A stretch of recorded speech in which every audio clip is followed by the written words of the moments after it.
Hello दोस्तों, KP excellent coaching में आप सभी का स्वागत और अभिनंदन करते हैं। जैसे कि आपको जानकारी है कि हमने पढ़ाया था कि स्वरों का वर्गीकरण 5 आधार पे होते हैं, यानी कि उन 5 आधारों में हमने 2 का अध्ययन कर लिया था। एक मात्रा और उच्चारण काल के आधार पे और दूसरा जो है जीभ के प्रयोग के आधार पे या जिह्वा के प्रयोग के आधार पे। फिर आगे उसी क्रम में हम लोग आगे बढ़ेंगे और तीसरा पढ़ेंगे। तो देखते हैं कि स्वरों का वर्गीकरण,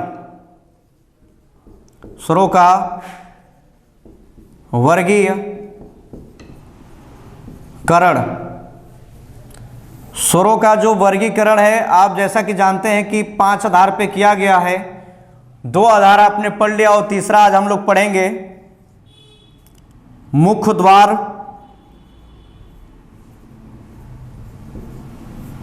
या मुख बीवर के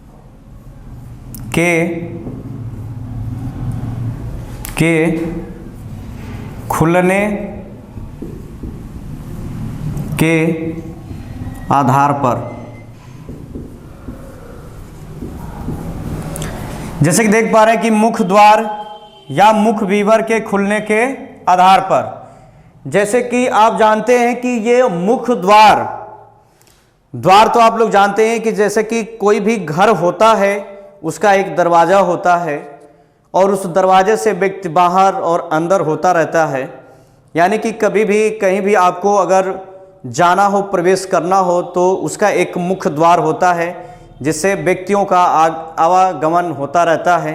ठीक उसी प्रकार से जो ये मुख्य द्वार लिखा गया है, ये अपने आप को ही परिभाषित करता है कि मुख्य द्वार या मुख बीवर के खुलने के आधार पर। यानी कि मुख्य द्वार आप समझ पा रहे हैं, बीवर का मतलब होता है खुलना। बीवर का मतलब क्या होता है? खुलना। तो जो ये मुख्य द्वार लिखा गया है, यानी कि मुख्य द्वार का मतलब ये हो गया कि मुख्य द्वार जब भी किसी वर्ण का यदि हम उच्चारण करते हैं, किसी भी वर्ण का उच्चारण करते हैं, यदि हमारा मुख्य द्वार बंद रहेगा तो कोई वर्ण उच्चारण होगा क्या? कोई वर्ण उच्चारण आप कर पाएंगे क्या? नहीं कर पाएंगे ना। ठीक जिस प्रकार से अगर कोई दरवाजा बंद है तो क्या आप उसमें एंट्री कर पाएंगे क्या? नहीं कर पाएंगे ना। ठीक उसी प्रकार से जब हम वर्णों का उच्चारण करते हैं तो हमारा मुख्य द्वार क्या होना चाहिए? खुला होना चाहिए। अगर मुख्य द्वार हमारा खुला है तभी हम वर्णों का उच्चारण कर पाएंगे। अगर हमारा मुख्य द्वार बंद है तो हम वर्णों का उच्चारण नहीं कर पाएंगे। जिस प्रकार से दरवाजा के बंद रहने पर व्यक्ति अंदर नहीं जा सकता है, उसी प्रकार से मुख्य द्वार के बंद होने पर कोई भी वर्ण बाहर की तरफ जो है उच्चरित नहीं हो सकता है। तो देखेंगे कि जो मुख्य द्वार है या मुख बीवर के खुलने के आधार पर जो स्वरों का वर्गीकरण किया गया है वो 4 आधार पे किया गया। इसके भी 4 पाठ होते हैं। उन पाठों के बारे में हम अध्ययन करेंगे कि कौन कौन से हमारे होते हैं। पहला विवृत स्वर, दूसरा अर्ध विवृत स्वर, तीसरा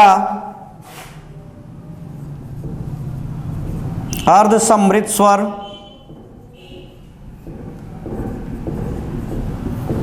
और चौथा सम्मिलित स्वर।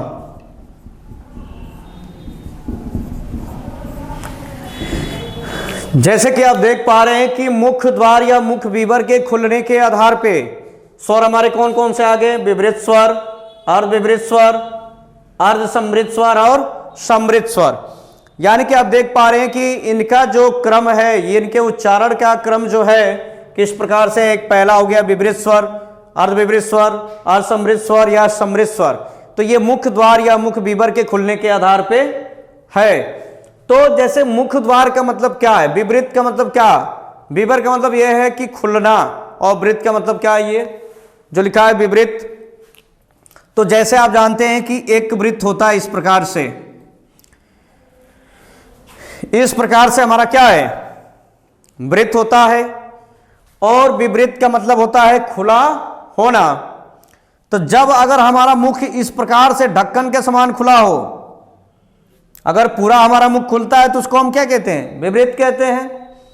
अगर आधा हमारा मुख खुला, ये मान लीजिए हमारा ये मुख है तो ये पार्ट हमारा आधा बंद हो गया, पहले पूरा खुला था, अब ये आधा ही खुला, तो इसको कहते हैं अर्धविपरीत स्वर। अब जब ये आधा और बंद हो जाए, ये कहलाता है सम्मिश्र स्वर। और जो कुछ हिस्सा बचा है, यानी कि जिसको हम कहते हैं लगभग खुला होना, उसको कहते हैं सम्मिश्र स्वर। क्या कहते हैं? सम्मिश्र स्वर। तो देखेंगे कि विपरीत स्वर हमारे कौन से होते हैं या विपरीत स्वर किसे कहते हैं, इसके बारे में हम लोग जानेंगे कि विपरीत स्वर हमारे कौन से होते हैं। तो देखते हैं विपरीत स्वर। विपरीत स्वर जिन स्वरों का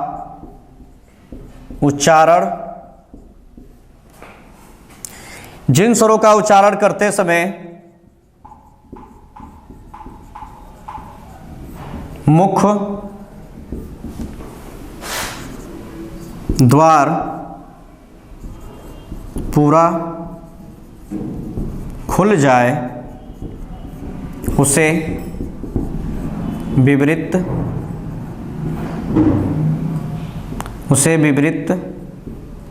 स्वर कहते हैं।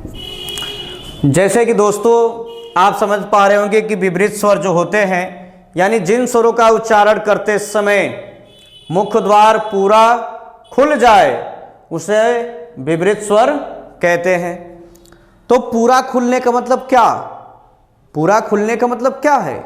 यानी कि जब किसी स्वर का उच्चारण करते हैं और हमारे मुख का जो ये भाग है, मुख वाला, ये अगर पूरा खुल जाता है, उसी को हम क्या कहते हैं? विपरीत स्वर कहते हैं। यानी कि जब भी हम किसी स्वर का उच्चारण करेंगे और उस स्वर में हमारा मुख पूरे ढक्कन के समान खुल जाए, पूरी तरीके से खुल जाए, उसी को हम क्या कहते हैं? विपरीत स्वर कहते हैं। जैसे कि आप जान पा रहे होंगे विपरीत स्वर हमारे एग्जाम्पल में देख पाएंगे कि आपका क्या आता है? आ। जैसे में क्या है? मात्र एक स्वर होता है जिसको हम कहते हैं आ। ये आ बोल के देखिए, आ। तो जो हमारा मुख है ये पूरा खुलता है। इसका अगर हम उच्चारण करते हैं तो मुख हमारा क्या होता है? पूरा खुलता है। और जब पूरा खुलता है तो ये हमारा स्वर क्या कहलाता है? विपरीत स्वर कहलाता है। अगर पूछ ले कि निम्नलिखित में से विपरीत स्वरों की संख्या कितनी होती है, तो मात्र आ ही एक ऐसा स्वर है जिसका उच्चारण करते समय मुख द्वार हमारा पूरा क्या होता है? खुला रहता है। उसी को हम क्या कहते हैं? विपरीत स्वर कहते हैं। यानी कि सदैव विपरीत स्वर जब भी पूछा जाएगा तो मात्र एक स्वर आ को बोलते समय, यानी कि आ का उच्चारण करते समय मुख द्वार हमारा क्या होता है? पूरा खुलता है। जब भी हमें जानना हो कि इनका उच्चारण क्रम वाकई में आ का उच्चारण करते हैं तो पूरा मुख खुलता है कि नहीं खुलता है, तो जैसे हम चारों पाठ को पढ़ लेंगे, तो जैसे आप बोलेंगे आ, तो आपका जैसे मुख का जो भाग है वो पूरी तरीके से क्या हो जाता है? खुल जाता है। तो ये आ का उच्चारण आप करके देख सकते हैं कि ये कैसा स्वर है हमारा? तो विपरीत स्वर है।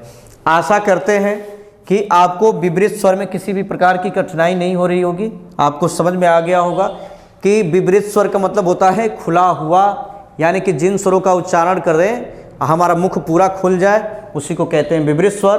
और मात्र एक एग्जाम्पल है क्या? आ। तो अगला देखते हैं कि हमारे जो स्वर होते हैं, यानी कि अर्ध सम्मिश्र जो स्वर है या अर्ध विपरीत स्वर जो है, उसके बारे में अध्ययन करेंगे। तो जैसे आप देख पा रहे हैं कि इसका जो उदाहरण था क्या था? आ। अब देखेंगे हम लोग अर्ध विपरीत स्वर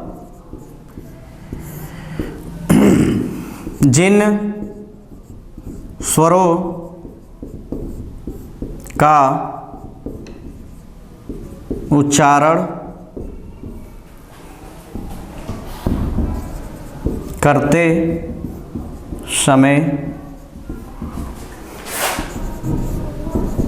मुख द्वार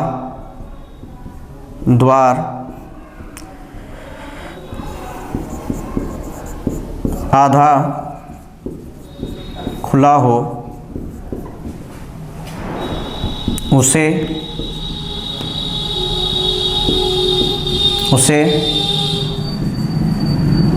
अर्ध विवृत स्वर कहते हैं। यानी कि जिन स्वरों का उच्चारण करते समय मुख द्वार हमारा क्या हो, आधा खुला हुआ हो, उसी को हम क्या कहते हैं, उसको क्या कहते हैं, अर्ध विवृत स्वर कहते हैं। यानी कि जैसे आपने जाना कि जब पूरा हमारा मुख खुल रहा था तो उसको कहते हैं हम क्या, विवृत स्वर, यानी कि आ का उच्चारण क्या था, विवृत स्वर था। अब दे रहा है कि अर्ध विवृत स्वर किसे कहते हैं। तो जिन स्वरों का उच्चारण करते समय मुख द्वार क्या होना चाहिए, आधा खुला हो, क्या होना चाहिए, आधा खुला हो, उसी को हम क्या कहते हैं, अर्ध विवृत स्वर कहते हैं। अर्ध विवृत का मतलब ये होता है, पहले हमारा जो मुख था वो पूरा खुला, फिर अगर मुख द्वारा अगर आधा हमारा बंद हो जाता है, उसी को हम क्या कहते हैं, अर्ध विवृत स्वर कहते हैं। तो देखेंगे कि कौन कौन से हमारे स्वर आते हैं। जैसे में अगर आप बोल के देखें, जब भी इनका स्वरों का जो क्रम, जैसे हमने यहां लिख लिया, तो फिर मान लीजिए यहां हम लिख लेते हैं कि अ, आए, औ, फिर लिख लीजिए ए, ओ, फिर यहां लिख लीजिए ई, उ।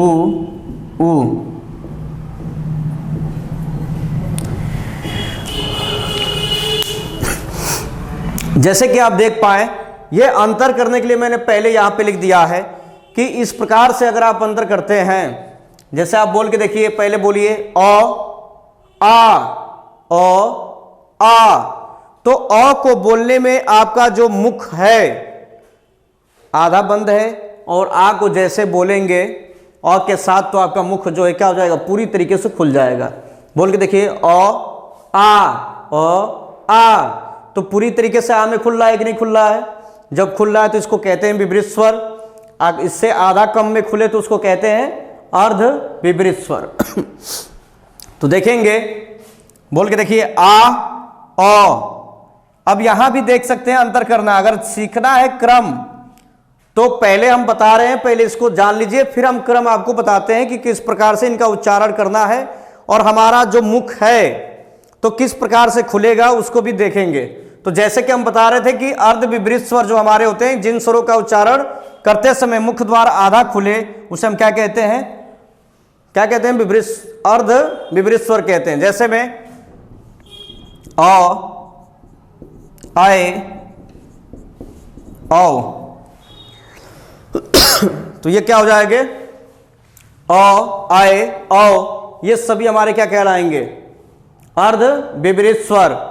यानी कि अगर आप बोलेंगे, देखिए बोल के देखिए ए, आए, ए, आए, तो ए की अपेक्षा इसमें क्या हो रहा है, अधिक खुल रहा है।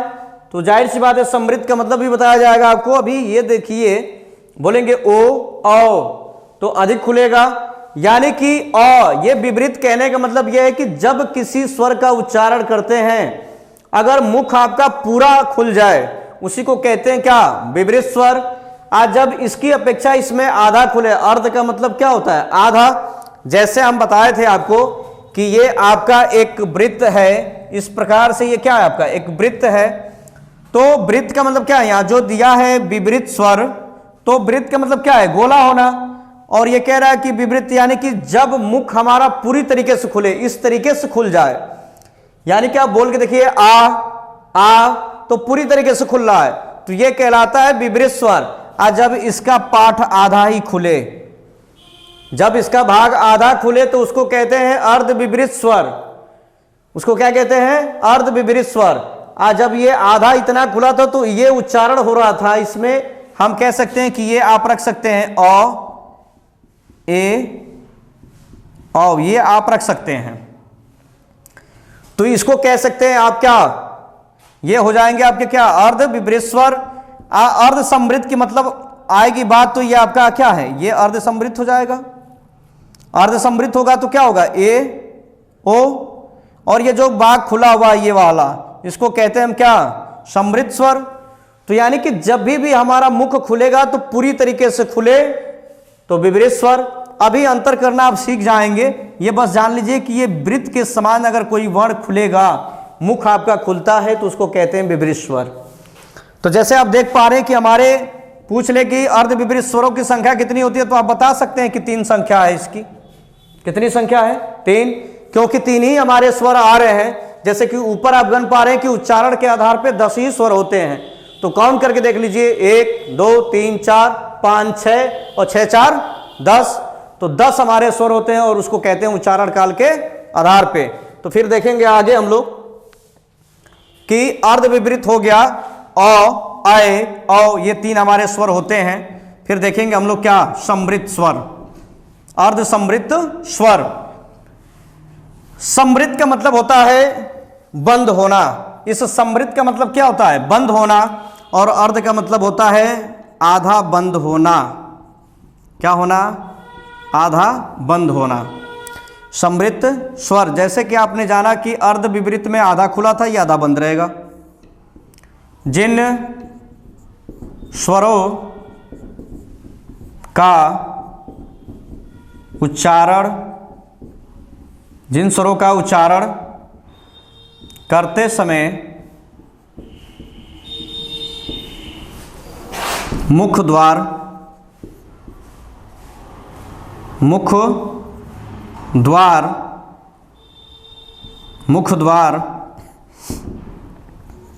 आधा बंद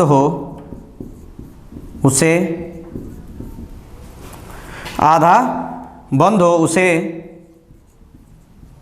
अर्ध समृद्ध स्वर कहते हैं। यानी कि आप कह सकते हैं कि जिन स्वरों का उच्चारण करते समय मुख द्वार आधा बंद हो, आधा बंद होने का मतलब ये नहीं होता है कि पूरा बंद होने की बात की जा रही है। कहा जा रहा है कि मुख द्वार हमारा क्या होना चाहिए, आधा बंद होना चाहिए। उसी को हम क्या कहते हैं, समृद्ध स्वर कहते हैं। यानी कि जब भी अर्ध समृद्ध की बात की जाएगी, तो जैसे आपको हम बताए थे वृत्त के समान, तो पूरा अगर मुख खुले तो वो कहलाता है विपरीत, उसमें से आधा खुले तो वो कहलाता है अर्ध विपरीत, और उसमें से ये जो आधा खुल रहा है, इसको देख पा रहे हैं आप, ये होता है विपरीत। आधा खुला तो ये हो गया अर्ध विपरीत, और ये हो गया समृद्ध और अर्ध समृद्ध, और ये हो जाता है पूरा समृद्ध, यानी कि लगभग खुला होना। तो जैसे कि आप जान पा रहे हैं कि समृद्ध का मतलब मैंने बताया कि समृद्ध का मतलब क्या होता है, बंद होना होता है। समृद्ध का मतलब क्या, बंद होना। लेकिन अर्ध जो लगा है, अर्ध का मतलब होता है आधा। तो यह कह रहा है कि मुख द्वार आपके कैसे होने चाहिए, आधा बंद होने चाहिए, पूरा बंद नहीं। कैसा, आधा बंद हो। तो जैसे कि आप जान पाए, एग्जाम्पल देखिए, फिर सारी चीजें स्पष्ट हो जाएंगी। ए ओ, जैसे कि आप देख पा रहे हैं कि अर्ध समृद्ध के अंतर्गत 2 स्वर आए हमारे, ए और ओ। ये हमारे कैसे स्वर हो गए, अर्ध समृद्ध स्वर हो गए। यानी कि इनका उच्चारण करने में सिर्फ क्या हो रहा है, इनका उच्चारण अगर हम करते हैं तो मात्र हमारा मुख जो होता है आधा बंद रहता है। इसी को हम क्या कहते हैं, ए ओ, यानी कि अर्ध समृद्ध स्वर। अर्ध समृद्ध का मतलब जब हम पीछे से इनका उच्चारण कराएंगे तो आपको चीजें स्पष्ट हो जाएंगी कि कैसे कैसे इनका उच्चारण क्रम होता है और ये किस तरीके से हमारा मुख खुल रहा है। तो एक पार्ट और बचा है, उसको भी देख लेते हैं। तो एग्जाम्पल याद रखिएगा, ए ओ ये क्या कहलाते हैं, हमारे अर्ध समृद्ध स्वर कहलाते हैं। तो देखते हैं कि समृद्ध स्वर हमारे कौन से होते हैं। समृद्ध स्वर, अर्ध समृद्ध के बारे में आपने जान लिया कि अर्ध समृद्ध क्या होते हैं। अब देखते हैं कि समृद्ध हमारे कौन से होते हैं। समृद्ध स्वर जिन स्वरों का उच्चारण, जिन स्वरों का उच्चारण करते समय जिन स्वरों का उच्चारण करते समय मुख द्वार लगभग बंद हो उसे समृत स्वर कहते हैं। यानी कि आप देख पा रहे हैं कि समृत स्वर किसे कहते हैं? जिन स्वरों का उच्चारण करते समय मुख द्वार, ये जो मुख द्वार आया है, मुख द्वार लगभग क्या हो? बंद हो, उसे हम क्या कहते हैं? समृत स्वर कहते हैं। लगभग का मतलब ये होता है कि पूरी तरीके से आपका मुख बंद नहीं होना चाहिए, लगभग बंद होना चाहिए जब उच्चारण आप करेंगे। तो देखिए, जैसे में हम एग्जाम्पल देखते हैं और उच्चारण करने का प्रयास करेंगे कि मुख्य द्वार वाकई में हमारा बंद है क्या? ई, ऊ। ये जो चार हमारे स्वर होते हैं, इन्हीं को हम क्या कहते हैं? यानी कि इसको हम कहते हैं समृत स्वर। समृत का मतलब होता है बंद होना। बंद का मतलब ये नहीं है कि मुख द्वार आपका पूरी तरीके से बंद हो। अगर पूरी तरीके से बंद होता है तो कोई स्वरों का उच्चारण कर पाएंगे क्या आप? नहीं हो पाएगा। इसलिए आपका मुख जो है क्या होना चाहिए? खुला होना चाहिए, थोड़ा बहुत खुला होना चाहिए। इसीलिए लिखा गया है कि मुख द्वार लगभग बंद हो। तो बंद होने का मतलब पूरी तरीके से बंद नहीं, लगभग। तो देखेंगे अब इनका उच्चारण जानिए। जैसे हमने परिभाषा भी जान लिया और एग्जाम्पल भी जान लिए कि ये समृत स्वर इसके अंतर्गत आता है। अब देखेंगे हम पहले पीछे से स्टार्ट करते हैं और क्रम मिलाइएगा कि वाकई में हमारा मुख द्वार क्रमशः खुल रहा है कि नहीं खुल रहा है। यानी कि समृत का मतलब क्या है? बंद होना। और जाहिर सी बात है, जब भी समृत होगा उसके जो अगला वर्ण लिखा है अर्ध समृत, तो उसमें आधा मुख और खुलेगा, फिर उसकी अपेक्षा और खुलेगा और इसमें आके पूरे तरीके से आपका मुख खुल जाएगा। तो जिस प्रकार से हम उच्चारण करेंगे उसी क्रम में आप भी उच्चारण करिएगा और एक एक वर्ण में अंतर आप समझिएगा कि वाकई में जिस भाषा वैज्ञानिक ने ये व्याकरण की श्रृंखलाओं को रखा है इस स्वरों के वर्गीकरण में, यानी कि इस मुख द्वार और मुख बीवर के खुलने के आधार पे, तो आप देख पाएंगे कि वाकई में उसका जो कथन है ये सही है कि नहीं है। यानी कि जो क्रम रखा गया है, इन स्वरों का जो क्रम रखा गया है कि ये चार हमारे वर्ण समृत के अंतर्गत आएंगे, दो वर्ण हमारे ये अर्ध समृत में और तीन वर्ण अर्ध विवृत में और एक वर्ण हमारा विवृत में आएगा। तो क्यों आएगा? आने का मतलब यह है कि जब भी मुख द्वार की बात की जा रही है तो मुख द्वार का मतलब क्या है? खुला होना चाहिए। यानी कि किसी में पहले बताया गया कि मुख द्वार हमारा पूरा खुला हो और किसी में बताया गया आधा खुला हो और किसी में और भी आधा और पूरे में समृत में लगभग बंद। तो देखते हैं, पीछे से उच्चारण करिए। जब एक वर्ण का उच्चारण कराएंगे तो इस वर्ण में अंतर करना सीखिएगा।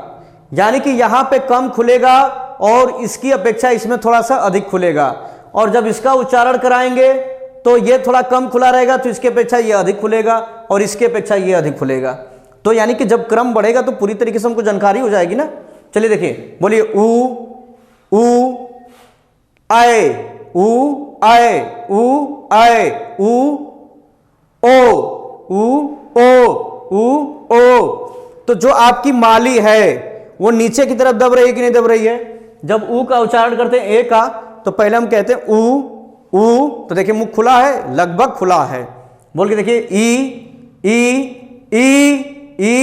जितना भी आप जोर लगा के बोलेंगे आपका लगभग ही मुख खुला रहेगा। लेकिन जैसे ई की अपेक्षा ए का उच्चारण जैसे आप करेंगे तो आपका मुख थोड़ा खुल जाएगा। देखिए ए। तो आपका जो जबड़ा, ये निचला वाला हिस्सा जो जबड़ा है वो आपका क्रमशः बढ़ रहा है कि नहीं बढ़ रहा है? तो वो बढ़ेगा तो क्या कहलाएगा? इसकी अपेक्षा ये बढ़ा तो इसमें लगभग खुला है, ये लगभग बंद है, ये खुला है। तो देखिए ई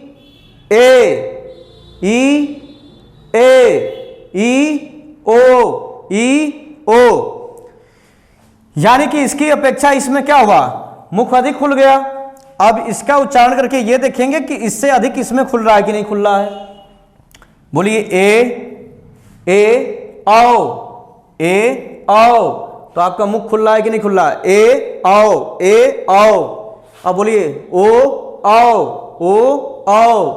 बोलिए ए आ। तो ये जो आपका मुख है तो इसमें अधिक खुला कि नहीं खुला? जब खुल रहा है तो इसको बोलिए ओ आ। ऐसा नहीं करना है कि जबरदस्ती खोलना है। आप देख सकते हैं ये क्रम जो रखा गया है ये अपने आप ही स्वतः खुल रहा है, इसमें किसी भी प्रकार की जबरदस्ती नहीं करनी है। बोल के देखिए ओ आ। तो ये इसमें अधिक खुला, इसकी अपेक्षा इसमें कम खुला, इसकी अपेक्षा इसमें कम खुला, इसकी अपेक्षा इसमें कम खुला। तो ये जो श्रृंखला है तो इसको कहते हैं विपरीत, जिसमें अधिक खुल जाए, पूरा मुख खुला रहे। और अर्ध विपरीत का मतलब इससे कम खुला रहे, अर्ध समृद्ध का मतलब इससे भी कम खुला रहे, और समृद्ध का मतलब होता है लगभग बंद रहे। बंद मतलब जैसे आप देख पा रहे हैं यहां से उच्चारण किए आपने ई ऊ। अब जैसे ई ओ करते हैं तो आपका मुख खुल रहा है। आशा करते हैं कि यह आपको समझ में आ गया होगा। अब आगे हम देखते हैं, चौथा पाठ हम लोग पढ़ने का प्रयास करते हैं। देखिए चौथा पाठ आपके ओठों की स्थिति के आधार पे, चौथा पाठ आपका जो आएगा ओठों की स्थिति के आधार पर। ये दो टाइप होते हैं इसके। पहला एक होता है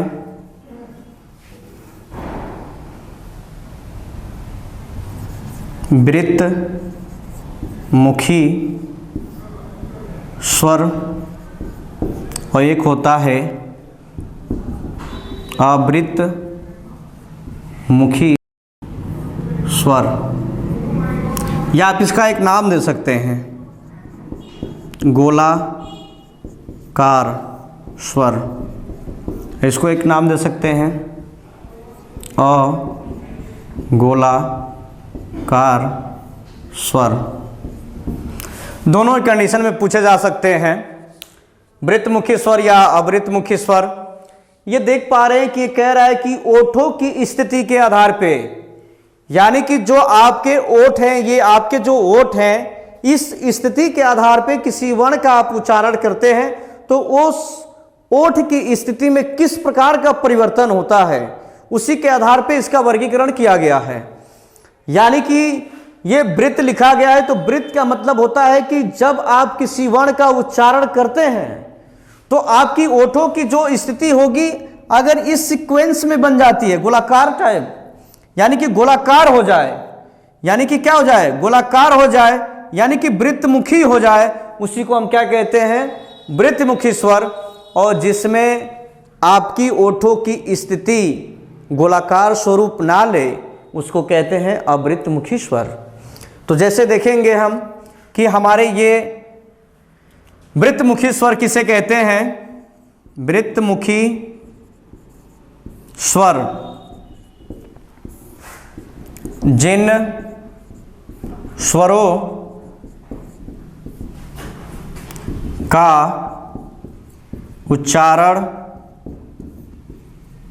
करते समय ओठों की स्थिति गोलाकार हो जाए उसे वृत्तमुखी स्वर कहते हैं। जैसे कि आप इसको देख पा रहे हैं, इसकी परिभाषा निकल के सामने आ गई कि जिन स्वरों का उच्चारण करते समय ओठों की स्थिति गोलाकार हो जाए उसे हम क्या कहते हैं, वृत्तमुखी स्वर कहते हैं। यानी कि वृत्तमुखी हमारे कौन से ऐसे स्वर होंगे, या हमारे जो 10 हमने उच्चारण के आधार पर पढ़ रखा है उनमें से कौन से ऐसे हमारे स्वर आते हैं जो वृत्तमुखी स्वर के अंतर्गत आते हैं, उसी को हम देखेंगे। कह भी रहा है कि ओठों की स्थिति के आधार पे। तो देखिए वृत्तमुखी स्वर जो हमारे होते हैं कौन कौन से, ऊ, ओ, औ। यानी कि ये जो चार आप स्वर देख पा रहे हैं, ये हमारे कैसे स्वर हैं? वृत्तमुखी स्वर है। कैसे स्वर हैं? वृत्तमुखी स्वर हैं। यानी कि जब भी ऊ का उच्चारण आप करेंगे तो आपकी ओठों की जो स्थिति है, ये आपके जो ओठ हैं, इनकी स्थिति जो है क्या हो जाएगी? गोलाकार स्वरूप ले लेती है। और जब गोलाकार स्वरूप ले लेती है तो उसी को हम कहते हैं वृत्तमुखी स्वर। जैसे आप उच्चारण करके देखिए कि आपके ओठों की स्थिति क्या गोलाकार हो पा रही है? अगर गोलाकार हो जाए तो ऐसे स्वरों को हम क्या कहते हैं? वृत्तमुखी स्वर या गोलाकार स्वर कहते हैं। अगर जिसमें ओठों की स्थिति में कोई परिवर्तन ना हो और वो स्वरूप गोलाकार ना हो, उस कंडीशन में आप क्या कह सकते हैं? अवृत्तमुखी स्वर या अगोलाकार स्वर कह सकते हैं। यानी कि आप देख पा रहे हैं कि हमने लिखा ऊ, ओ, औ, तो आप देख पा रहे हैं कि ओठों की स्थिति में परिवर्तन हुआ। यानी कि जो हमारे ओठ है वो कैसे स्वरूप ले रहे हैं? गोलाकार स्वरूप ले रहे हैं। यानी कि इस वृत्त के समान हमारी ओठों की स्थिति बन पा रही है, इसलिए हमारी ये चारों वर्ण क्या कहलाएंगे? वृत्तमुखी स्वर। उच्चारण करके देखिए आप, ऐसा भी नहीं है कि आपके ओठ ऐसे यूं ही गोलाकार हो जाएंगे। ये जब क्रम इनका बना हुआ है, तो जब बना हुआ है तो इनका ऊ का उच्चारण जैसे ही आप करना स्टार्ट करेंगे कि आप तो ओठों की स्थिति क्या हो जाएगी? गोलाकार हो जाएगी। देखिए, बोलिए ऊ। ऊ बोलते समय आपकी ओठों की स्थिति क्या हो रही है? गोलाकार हो रही है कि नहीं हो रही है? बोलिए, देखिए ऊ, ओ, औ। तो ओठों की स्थिति जब गोलाकार हो जा रही है तो ऐसे स्वरों को हम क्या कहते हैं? वृत्तमुखी स्वर कहते हैं। क्या कहते हैं? वृत्तमुखी स्वर कहते हैं। तो आशा करते हैं कि ये आपको वृत्तमुखी स्वर समझ में आ गया होगा। फिर अगले क्रम में हम देखते हैं कि अवृत्तमुखी हमारे स्वर कौन से होते हैं।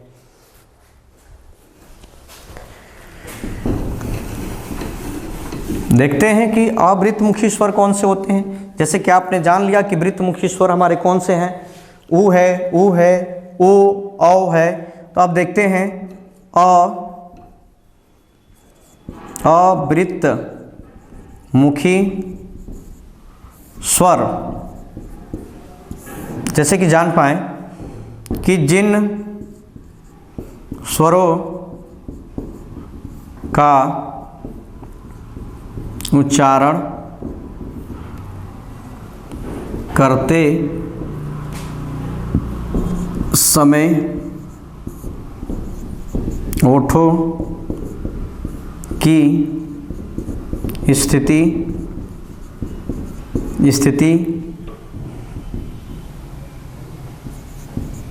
अवृत्तमुखी हो, उसे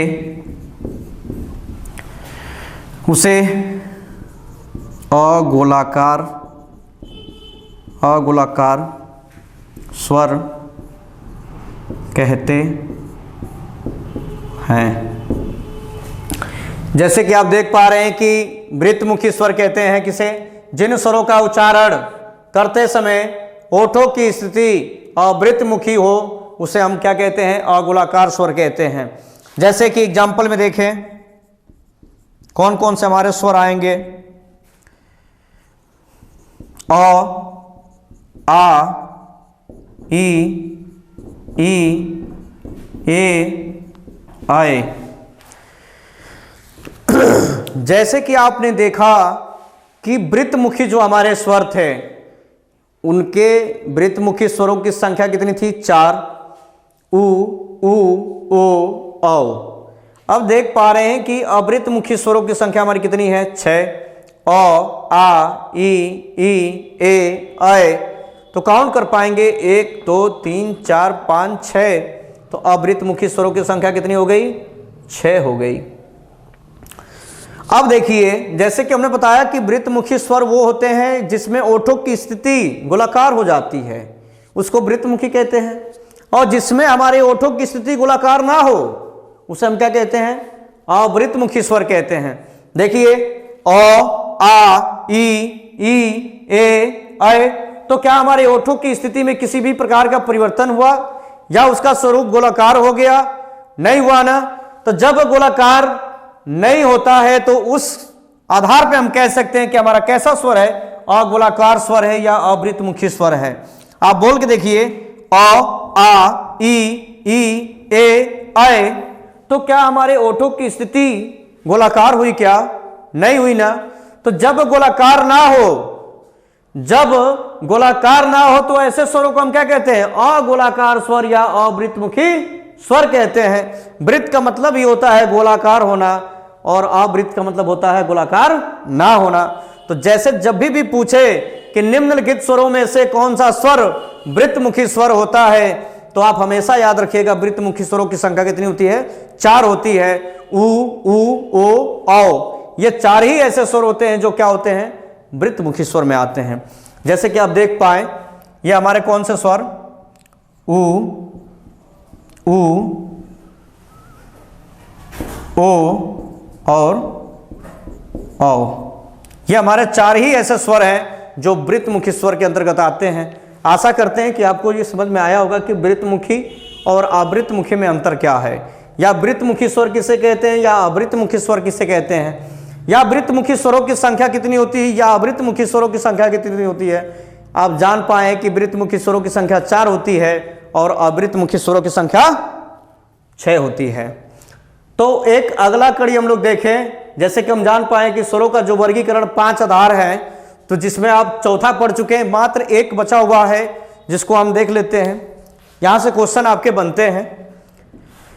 तो 5वां हम देखेंगे, जैसे कि आपने पहला देखा मात्रा और उच्चारण काल के आधार पे, जिह्वा के प्रयोग के आधार पे दूसरा, तीसरा आपने देखा कि मुख द्वार या मुख विवर के खुलने के आधार पे, चौथा अभी आपने पढ़ा कि ओठों की स्थिति के आधार पे। अब आप 5वां पढ़ेंगे। 5वां जो आप पढ़ेंगे वो पढ़ना है आपको कि 5वां में उसके 2 पार्ट होते हैं। पहला मौखिक स्वर या अनुनासिक स्वर, या उसी को निरअनुनासिक स्वर कहते हैं। तो ये हवा के, ये 5वां प्रकार है, हवा के नाक व मुंह से निकलने के आधार पर। तो ये 2 टाइप होते हैं इसके। पहला निरनुनासिक स्वर, इसको आप कह सकते हो मौखिक स्वर। ये होता है एक अनुनासिक स्वर। कैसा स्वर? अनुनासिक स्वर। तो देखिए दोस्तों, यहां से जब भी क्वेश्चन आपके बनेंगे तो सीधे सीधे इनकी परिभाषाओं को पूछा जाता है कंपटीशन में। चाहे किसी भी प्रकार का पेपर हो, डायरेक्ट यहां से एग्जाम्पल ना पूछ के इनकी परिभाषा को पूछता है। क्यों पूछता है? ये कह भी रहा है कि हवा के नाक व मुख से निकलने के आधार पे, यानी कि आप कह सकते हैं कि जिन स्वरों का उच्चारण करते समय अगर हमारा जो वाय है मुख और नाक दोनों से निकले तो उसे कौन सा स्वर कहेंगे, या सिर्फ मुख से हवा निकले तो उसे कौन सा स्वर कहेंगे। इसी आधार पे इसका वर्गीकरण किया गया है। तो जैसे कि आप देख पा रहे हैं कि एक लिखा है निरअनुनासिक स्वर और उसी को हम कहते हैं मौखिक स्वर, और एक लिखा है अनुनासिक स्वर। तो ये 2 टाइप के होते हैं। किस आधार पे? हवा के नाक व मुख से निकलने के आधार पे। यानी कि नाक कहने का मतलब क्या है? ये नाक है, यहां से भी हवा निकले और उसके साथ साथ मुख से भी हवा निकले तो उसको कहते हैं कौन सा स्वर। या मान लीजिए कि नाक से ना निकले, सिर्फ मुख से निकले हवा, उसे कौन सा स्वर कहते हैं। इसी के बारे में हमें जानना है कि हवा के नाक और मुख से निकलने के आधार पे। तो देखेंगे पहले कि ये जो हमारा स्वर आया है निरअनुनासिक स्वर, उसको देखते हैं कि ये क्या बता रहा है। देखते हैं कि यानी कि कहने का मतलब यह है कि इसकी जो ये दिया है शब्द की हवा के नाक व मुख से निकलने के आधार पे, तो हम देख पाएंगे कि कोई कौन सा ऐसा स्वर है जिसको बोलते समय सिर्फ हमारी हवा मुख से निकल रही है कि नाक से निकल रही है, कि नाक व मुख दोनों से निकल रही है, उसी के आधार पे देखना है। तो देखते हैं ये जो निरनुनासिक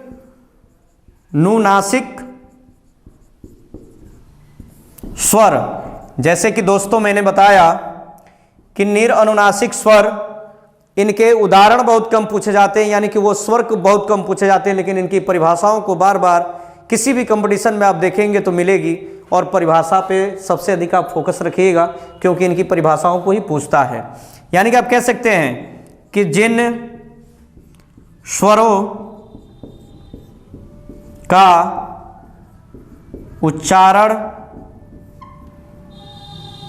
करते समय हवा केवल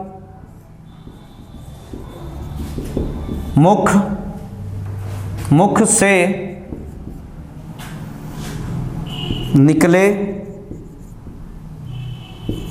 निकले उसे मौखिक या निर्नुनासिक स्वर कहते हैं। जैसे कि आप देख पा रहे हैं कि निर अनुनासिक स्वर किसे कहते हैं, यानी कि जिन स्वरों का उच्चारण करते समय हवा केवल मुख से निकले। कहां से निकले? सिर्फ केवल का मतलब क्या? सिर्फ मुख से निकलना चाहिए, नाक से नहीं। यानी कि केवल मुख से निकले उसी को हम क्या कहते हैं? मौखिक स्वर या निर अनुनासिक स्वर कहते हैं। यानी कि जिन स्वरों का उच्चारण करते समय हवा केवल मुख से निकलेगी उसी को हम क्या कहते हैं? निर अनुनासिक स्वर या मौखिक स्वर कहते हैं। तो जैसे कि आप देख पाए उदाहरण में देखें, अ, आ, ई, ये सारे स्वर आपके कैसे हैं? निर अनुनासिक स्वर। यानी कि आप बोल के देखिए, अ, आ, ई, इनको बोलते समय हवा सिर्फ किससे निकलेगी? मुख से निकलेगी। हवा कहां से निकलेगी? सिर्फ केवल मुख से निकलेगी, उसी को हम क्या कहते हैं? निर अनुनासिक स्वर या मौखिक स्वर कहते हैं। अगला देखते हैं कि अनुनासिक स्वर किसे कहते हैं।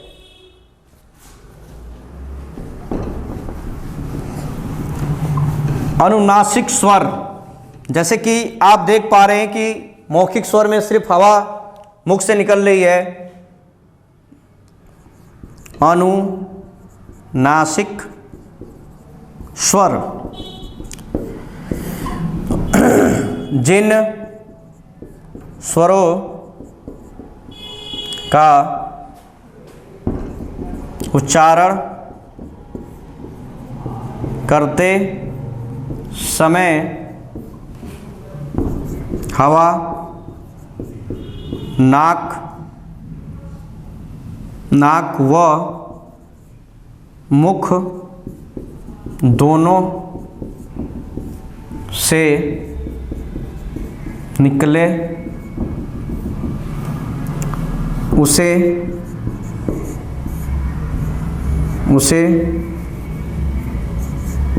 उसे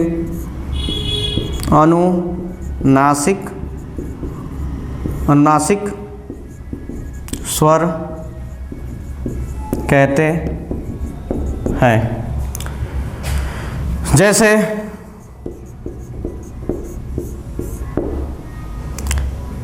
अगर ये अ है, इस पे चंद्रबिंदी लग गई तो जिसको हम कहते हैं क्या? अनुनासिक स्वर। यानी अनुनासिक स्वर यानी कि जब भी चंद्रबिंदी जिस वर्ण पे लग जाएगी उसी को हम कहते हैं अनुनासिक स्वर। यानी कि अनुनासिक स्वर वो होंगे जब हवा मुख और नाक दोनों से निकलती, उसी को हम क्या कहते हैं? अनुनासिक स्वर। कोई भी स्वर हो, जैसे कि आप कह सकते हैं इस प्रकार से भी, यानी कि ये परिभाषा इंपॉर्टेंट है। वर्ण बहुत कम इंपॉर्टेंट होते हैं, लेकिन कभी कभी पूछ लेता है, तो आप हमेशा याद रखिएगा, जिन स्वरों का उच्चारण करते समय हवा नाक व मुख दोनों से निकले उससे हम क्या कहते हैं? अनुनासिक स्वर कहते हैं। क्या कहते हैं? अनुनासिक स्वर कहते हैं। और आपने देखा कि हम पढ़ रहे थे क्या? स्वरों का वर्गीकरण ये 5 आधार पे होते हैं। जैसे कि आप देख पा रहे हैं कि हवा के नाक और मुख से निकलने के आधार पे, निरनुनासिक स्वर या मौखिक स्वर या अनुनासिक स्वर। हमने बताया कि निरनुनासिक स्वर में केवल हवा मुख से निकलेगा, लेकिन अनुनासिक स्वर में हवा मुख और नाक दोनों से जब निकलता हो उसी को हम क्या कहते हैं, अनुनासिक स्वर कहते हैं। तो आशा करते हैं दोस्तों कि आपको ये वीडियो पसंद आएगा, तो लाइक शेयर करना ना भूलें। और जो स्वरों का वर्गीकरण है, ये 5 आधार आपके कंप्लीट हो गए। बहुत जल्द आपको जो है अगली वीडियो अंतस्थ व्यंजन, उष्म व्यंजन या इन वर्णों का उच्चारण स्थान क्या, अंतस्थ का उच्चारण स्थान क्या है या स्पर्श का उच्चारण स्थान क्या है, अगले वीडियो में आपको मिलेगा। तो लाइक शेयर करना ना भूलें। धन्यवाद।